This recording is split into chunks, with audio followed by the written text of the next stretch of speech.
the Inglewood Blackhawks look to take on Las Vegas as they look to remain undefeated. Are we missing talent because we're just so focused on who's the prettiest WNBA player instead of who's the most skilled? LeBron James and his family had to evacuate due to the Getty fire just hours after he led the Lakers to a win. The Dream Center is open Monday through Friday, and they're here to serve anyone who's in need of a hot meal. Due to the COVID-19 outbreak, CSUN, like many other schools, moved to virtual classes. Valley View News will show you some of our favorite stories from the recent past. If you're missing football in March, then you're missing out on the LaBelle Development Semi-Pro League.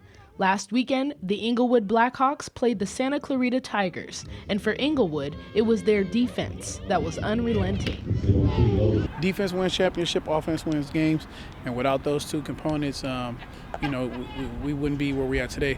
The Blackhawk defense shut out Santa Clarita 36-0. Many of the players in this league are former college athletes or developing players looking to take their game to the next level.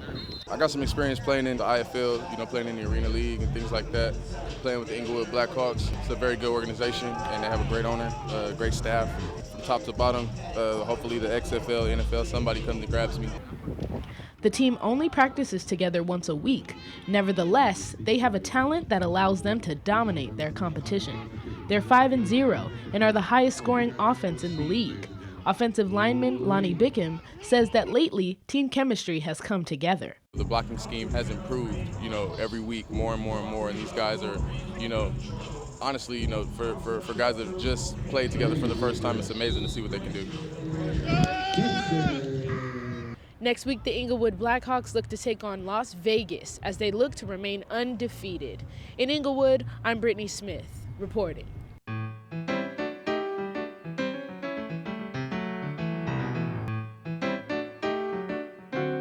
That's interesting that you brought up that hypersexualization of the female body. That was something that I wanted to touch on a little bit.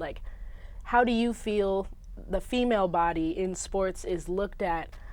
Because a lot of people say that women are hypersexualized and that, if you're not a beautiful woman, you'll have less marketing power, right, so to say. So how do you guys feel about that type of statement? The way that a lot of women are photographed and covered in the media, it's completely different, and it is more sexualized. I mean, across a lot of different advertisement campaigns for women in marketing, I feel like there's always a sexualized aspect or something lingering in it instead of just exploiting more of their talents. The female body and the male body are different in different ways. The physiology of female bodies is different. Still, we find in many sports that women play on the same regulations and the same rules as men that sometimes don't accommodate their bodies, or sometimes it makes it more difficult for them to be as exciting or do some of the things that men can do. So we had an interview with LMU women's basketball coach Taja Edwards, and she had this to say about lowering the rim in basketball, women's basketball. I think we should lower it to 9.5 feet. It makes all the sense in the world. We would be able to score a lot better.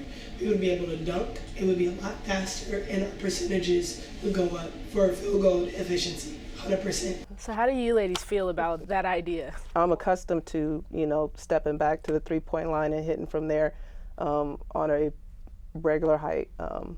I can actually touch the backboard, so I'm comfortable with it. But you're pretty tall, so yeah. Let's say if the rim was 9.5 feet, how would you feel different if you were playing? I'm dunking every game. We could talk about this all day. For sure. But this was a great discussion. I really thank you guys for coming out and talking with me. All you ladies are really wonderful. Thank you for having us. Thank you for having us. We're all over LA. Honestly, we have Glendale, we have some in Long Beach.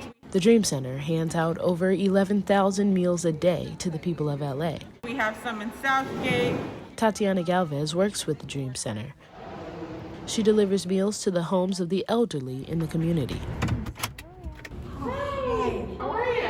With the help of LA Dodgers player Justin Turner and other generous donors, the Dream Center, a religious-based nonprofit organization, set up a food drive to provide free meals for LA during this time of crisis. We have families that live here, homeless families, single mothers. They come in here and they eat and they feed on a regular basis, not just right now. They feed over 2,000 people.